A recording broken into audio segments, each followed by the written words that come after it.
2020ရွေးကောက်ပွဲမှာတောင်ပြိုကမ်းပြိုအနိုင်ရပြီးတော့ဖြစ်လာတဲ့ဒီအာဏာသိမ်းမှုပေါ့ဆိုတော့ဒီရဲ့သက်ရောက်မှု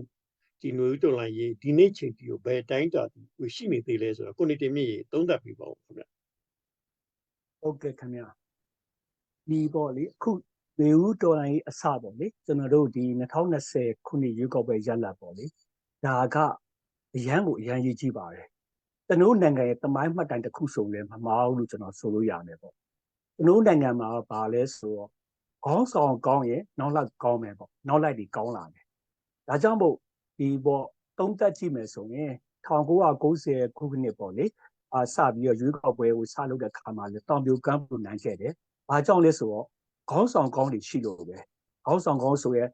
တိုင်းပြည်ပေါ်ဆွန့်လွတ်မှုစွန့်စားမှုအနစ်နာခံမှုဆိုတဲ့ခေါင်းဆောင်ကောင်းဖြစ်တဲ့ဒေါအောင်ဆန်းစုကြည်ကမပြည်လူထုရှိခဲ့တယ်။ပြည်သူခေါင်းဆောင်တရားကိုအားလုံးကသတ်မှတ်ထားခဲ့တယ်။ဒါမို့1990ခုနှစ်ရွေးကောက်ပွဲရလဒ်ကလည်းတောင်ပြိုကမ်းပြိုအနိုင်ရခဲ့တယ်ပေါ့။ဒါပေမဲ့လည်းအာဏာကတော့ခုနပေါ့အာဏာရှင်တွေကတော့ဒီအာဏာကိုမလွဲပေးခဲ့ဘူးပေါ့နော်ဒီလိုပဲပေါ့2015မှာလည်း15မှာရော20မှာရောဒီပေါ့ NLD ကိုကြည့်မယ်ဆိုရင် NLD ကပေါ့ဥဆောင်မှုကပြည်သူလူထုနဲ့တသားတည်းရှိတယ်အထက်တည်းရှိတယ်ပြည်သူလူထုကိုဥဆောင်နိုင်တယ်တိုင်းပြည်ကိုကောင်းအောင်လုပ်ပေးနိုင်တယ်ပြည်သူလူထုရဲ့အကျိုးစီးပွားကိုအားလုံးကိုရှေ့ရှုပြီးလှုပ်ဆောင်ပေးတဲ့အတွက် NLD ပါတီကယခုတက်ထိနှစ်ပေါင်း30ကျော်ကာလ1988ခုနှစ်စဖွဲ့ကြတဲ့အခုထက်ထိအောင် NLD ပါတီကမရပ်တည်ခဲ့တာဒီခေါင်းဆောင်ကောင်းတွေနဲ့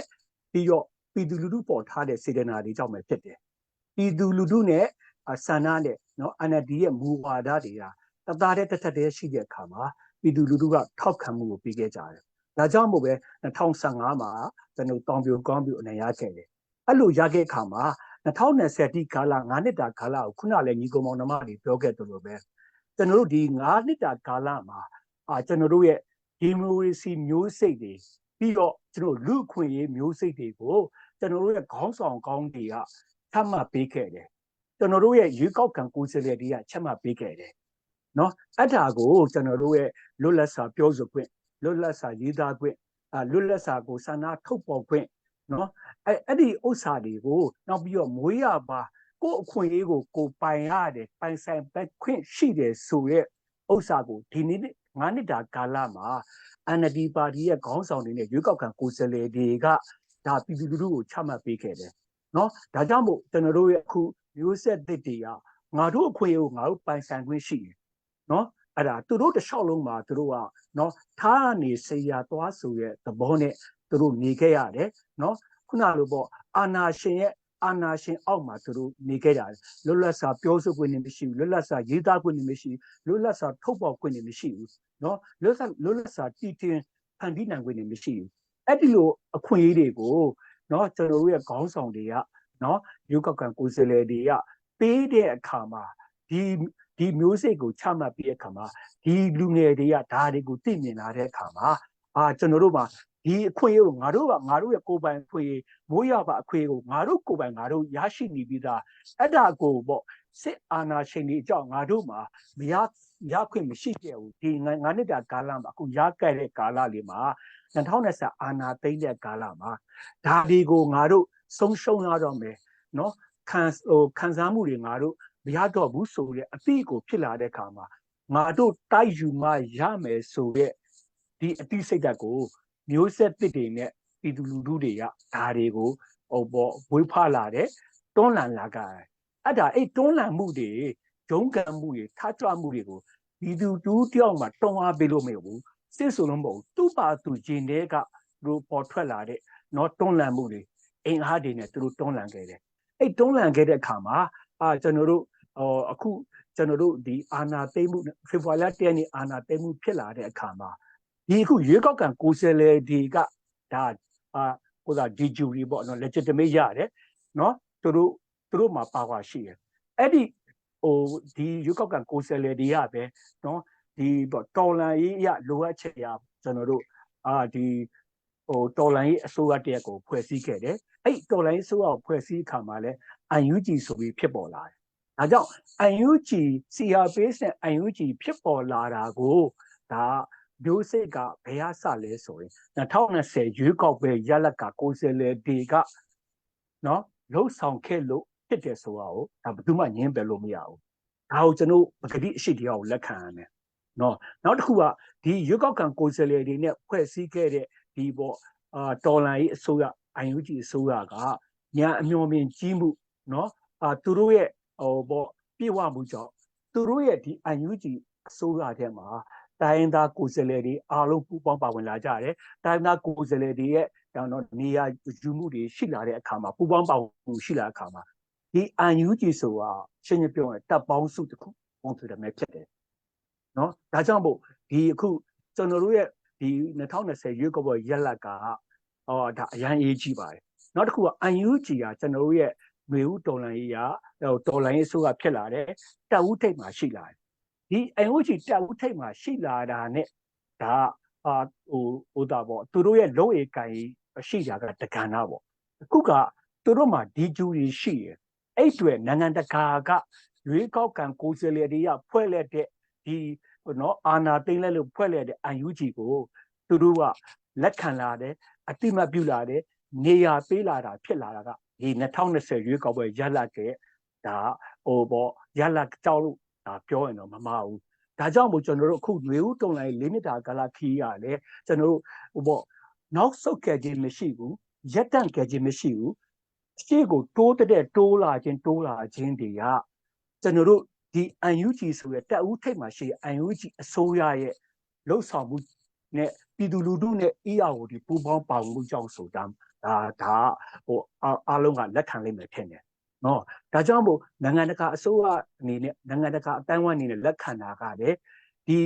ကျွန်တော်တို့အခုဟိုရွေးကောက်ခံကိုယ်စားလှယ်တွေကပေါ်ထွက်လာတဲ့ IUG အစိုးရဖွဲ့စည်းမှုကြောင့်ဖြစ်တယ်နောက်တစ်ခုကလည်းကျွန်တော်တို့ပြောခဲ့တယ်ပေါ့နော်ဟိုကျွန်တော်တို့ဒီအခုပေါ့နိုင်ငံတကာကတော့ဒီပေါ့နိုင်ငံရေးသုံးသပ်ချက်တဲ့လူတွေရောပြီးတော့စစ်တပ်နဲ့ပတ်သက်တဲ့အတိုင်းဝိုင်းတွေရောကျွန်တော်တို့တာမန်ပြည်သူတွေရောပြောခဲ့တယ်ဒီတော့နှစ်ပေါင်း80ကျော်ပေါ့တီတန့်ထားတဲ့နော်ခိုင်မာတဲ့စစ်ရန်ရာယူစစ်တပ်ကြီးကိုတော့ငါတို့ဟိုတွားပြီးဖြုတ်ခွဲမယ်ဆိုရင်ဖြုတ်ခွဲမဲ့လူသားဟိုအချင်းကြီးဖြစ်ပါလိမ့်မယ်နေရန်ကိုခေါင်းနဲ့တိုက်ရင်ခေါင်းသာကွဲပါလိမ့်မယ်ဆိုတဲ့ပြောစကားတွေကအခုကာလမှာမညီတော့ဘူးဆိုတာဒါကျွန်တော်ပြောချင်တယ်ဒါကြောင့်မို့ကျွန်တော်တို့ဒီအခုကျွန်တော်တို့ဒီ၄နှစ်တာကာလမှာဆိုရင်ကျွန်တော်တို့ UNG ဆိုရတဲ့เนาะခုနပေါ့သူတို့လှုပ်ဆောင်မှုတွေပေါ်မှာသူတို့ရဲ့ညံအမျှော်မြင်ကြီးမားမှုပေါ်မှာသူတို့အခုကျွန်တော်တို့တော်လှန်ရေးမှာဖြစ်နေတဲ့ EAO တွေနဲ့သူတို့ပူပေါင်းပြီးတော့တသားပဲတစ်ထက်တည်းရှိနေတယ်เนาะနောက် UNG ကမွေးထုတ်ပေးလိုက်တဲ့ကျွန်တော် PDF တွေရှိနေတယ် PDF ပြင်ပကရှိနေတဲ့ကိုပိုင်တွန်းလှန်တဲ့သူတွေနဲ့ကျွန်တော်တို့ဆက်ဆက်မှုတွေရှိနေတယ်ဒါတွေက UNG ကဥဆောင်လုံနိုင်လို့နော်ဖြစ်တယ်ဆိုတာကိုဘယ်သူမှငင်းပယ်လို့မရအောင်အဲ့ဒီလိုပဲကျွန်တော်တို့ရဲ့ဖုန်ကနောက်ဆိုင်ပေါ့နော်ကျွန်တော် UNG အစိုးရရဲ့ကျွန်တော် EAO တွေရဲ့နော်တော်လန်ပြည်သူတွေနဲ့ကျွန်တော်တော်လန်အင်အားစုတွေပူးပေါင်းမှုဒီ3ဒီဖုန်ကနောက်ဆိုင်3ခုရဲ့ကျွန်တော်တွန်းလှန်မှုကြောင့်ကျွန်တော်တို့အခုဆိုရင်နေမြေပေါများစွာကိုကျွန်တော်တို့ကိုပိုင်နယ်မြေတွေတိမ့်ပတ်နိုင်တာဖြစ်လာတယ်ကျွန်တော်တို့ပေါ်ကျွန်တော်ရပ်တည်နိုင်တာဖြစ်လာတယ်နော်အဲ့ဒါဟိုဒီနှစ်ပေါင်း80ကျော်တည်တတ်နေတဲ့ဒီစစ်ရန်ရာကြီးကိုစစ်အာဏာရှင်တွေရဲ့နော်အဆောက်အဦကြီးကိုကျွန်တော်တို့ဖြိုခွဲနိုင်တာတွေတစစီဟိုတဖြည်းဖြည်းပြိုကွဲလာတာကြီးပြိုတက်စီးလာတာတွေကကျွန်တော်တို့ရဲ့ဒါဒီရလက်ကြောင်းကျွန်တော်ဖြစ်တယ်လို့ကျွန်တော်ပြောချင်တယ်နောက်တစ်ခုကတချို့ပြောကြတယ်ဒီပေါ့ဟိုဒီအခု2020ရွေးကောက်ပွဲရလက်ကမရှိရင်ဘာဖြစ်မလဲဆိုတော့မရှိရင်ဒီຫນွေဦးတော်လန်ရဲ့ကြီးကဒီလောက်ထိရောက်လိမ့်မယ်လို့ကျွန်တော်မထင်ဘူးကျွန်တော်နှစ်ပေါင်း30ကျော်လို့ကျွန်တော်ဟို non stop ပေါ့တော်လန်ရေးမှာနိုင်ငံရေးမှာကျွန်တော်အစင်စက်မပြတ်ကျွန်တော်လုပ်လာခဲ့တယ်နော်ပါတီအဖွဲ့အစည်းတွေရောနောက်အခြားဥဆောင်ဖွဲ့စည်းမှာကျွန်တော်ခေါင်းဆောင်နေတဲ့တာဝန်ခံတွေနဲ့လှုပ်ဆောင်လာခဲ့တဲ့အခါမှာကျွန်တော်တူးတဲ့သုံးသက်ချက်မှာတော့ဒီအခုလူခီးပေါက်လာခြင်းက UNG ရဲ့လှုပ်ဆောင်မှုနဲ့နော်တွန်းအားတွေကြောင့်နော်နောက်ပြီးတော့ UNG ရဲ့ညံမျောမေကြီးမှုနဲ့ပူပေါင်းဆက်ဆက်ပြီးတော့သူတို့ထိတွေ့ဆက်ဆံမှုတွေလှုပ်ဆောင်မှုကြောင့်ဆိုလဲမမာဘူးလို့ကျွန်တော်သုံးသပ်လို့ရတယ်နောက်တစ်ခုကတချို့ပြောချင်တာဒီအခုပေါ့ဒီ2020ရွေးကောက်ပွဲရလက်ကပေါ့လေ၄နှစ်တာကာလပဲခံမယ်ပေါ့နော် ဒီလေးနှစ်တာကာလပြီးတော့ဒီရွေးကောက်ခံကိုယ်စားလှယ်တွေကအလကားပါပဲဆိုတာဒါကတော့တီးခြားလေးကျွန်တော်ပြောတယ်လို့တော့ကျွန်တော်ထင်တယ်ဗျာဘာကြောင့်လဲဆိုတော့နောက်ထပ်လွတ်လပ်စွာတရားမျှတတဲ့ရွေးကောက်ပွဲမဖြစ်မချင်းဒီရွေးကောက်ပွဲရလတ်တဲ့ကိုယ်စားလှယ်တွေကတည်တတ်နေမယ်ခိုင်မာနေမယ်လုံဆောင်နိုင်လိမ့်မယ်အဲ့ဒါကိုလည်းနိုင်ငံတကာအတိုင်းအဝန်းကလည်းအတိအမှတ်ပြုနေလိမ့်မယ်ဆိုတော့ဒါကိုအားလုံးသိထားဖို့လိုတယ်ဒါကြောင့်မို့ဒီ၄နှစ်တာကာလပြီးပြီမဲ့လေဒီရွေးကောက်ခံကိုယ်စားလှယ်တွေရဲ့အခမ်းကဏ္ဍကပြီးသွားပြီဆိုတော့မဟုတ်ပါဘူးကျွန်တော်တူးချင်းနေနေတော့လုံးဝလက်မခံနိုင်ဘူးလို့ကျွန်တော်ဒီမှာပဲတိတိကျကျကျွန်တော်ပြောကြားလိုပါတယ်နော်ဒါကြောင့်မို့ကျွန်တော်နောက်ထပ်လွတ်လပ်မြတ်တဲ့တရားရွေးကောက်ပွဲမရှိမချင်းနော်ဒီရွေးကောက်ခံကိုယ်စားလှယ်တွေရဲ့ဒီဂျူရီပါဝါနော် legitimacy ကဆက်လက်တည်တံ့နေဦးမှာပဲဆက်လက်တည်ရှိနေဦးမှာပဲအဲ့လိုတည်ရှိနေလို့ပဲနိုင်ငံတကာအစိုးရနဲ့နိုင်ငံတကာအတိုင်းအဝန်းကဒီ IUG ကိုအတိမတ်ပြုတာတွေလက်ခံတာတွေတွေးဆုံတာတွေဆွေးနွေးတာတွေလုပ်လာတာတွေဖြစ်လာတယ်နော်ဒါကြောင့်မို့ကျွန်တော်ကဒီအခုအခမ်းကဏ္ဍမှာဒီရွေးကောက်ခံကိုယ်စားလှယ်တွေအခမ်းကဏ္ဍကအရေးကြီးတယ်လို့ NLD ရဲ့နော်ဒီအမျိုးသားဒီမိုကရေစီအဖွဲ့ချုပ်ဆိုတဲ့ပါတီကြီးရဲ့အခမ်းကဏ္ဍကအရေးကြီးပါတယ်အဲ့ပါတီကြီးကိုပေါ့လေ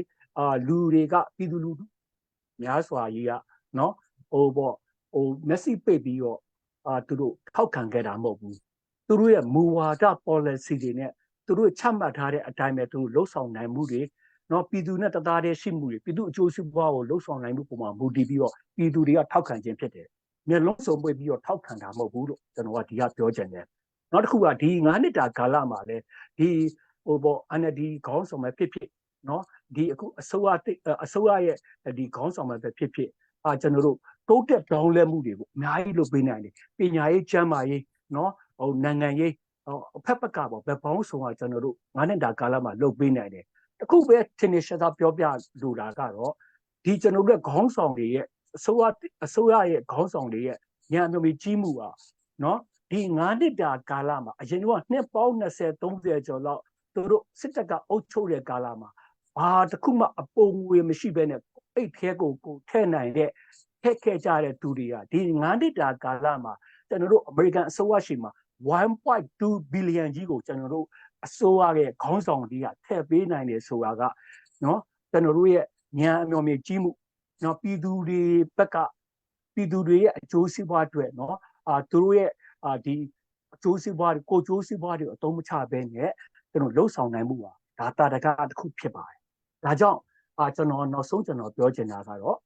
ဒီ2020ရွေးကောက်ပွဲရလဒ်နဲ့နော် NLD ပါတီကတကယ်ကိုပဲအခမ်းကဏ္ဍတစ်ခုအနေနဲ့ကျွန်တော်ကြီးကြီးမားမားရှိပါတယ်နော်ပြည်သူလူထုကလည်းခုထက်ထိပဲကျွန်တော်တို့ NLD ပါတီရဲ့ခေါင်းဆောင်တဲ့ NLD ပါတီကြီးကိုလည်းထောက်ခံထားတာကတော့ပါတီရဲ့မူဝါဒ policy တွေကအောင်းမွန်လို့ပြည်သူလူထုနဲ့တသားတည်းရှိလို့ဆိုတာကိုကျွန်တော်ပြောကြားလိုပါတယ်ကျေးဇူးပါတယ်ခင်ဗျဟုတ်ကဲ့ကိုနေတင်မြင့်ကျေးဇူးပါဗျပြည့်စုံပါတယ်တုံးသက်သွားတာလေဘာဖြစ်ဖြစ်ကျွန်တော်တို့2020ရွေးကောက်ပွဲရဲ့တောင်ပြိုကမ်းပြိုနိုင်ရောက်မှုကြောင့်ဒီအာဏာသိမ်းမှုဖြစ်ပေမဲ့လည်းဒီရဲ့ရွေးချယ်ခံလိုက်ရတဲ့ကျွန်တော်တို့ပြည်သူတွေရဲ့ရွေးချယ်ပေးလိုက်တဲ့လူတွေကအခု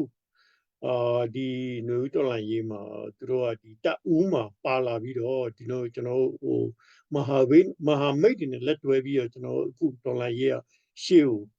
အုံနဲ့ဆက်ပြီးသွားနေတာတော့သိကြတယ်ဗျဟုတ်ကဲ့ပါ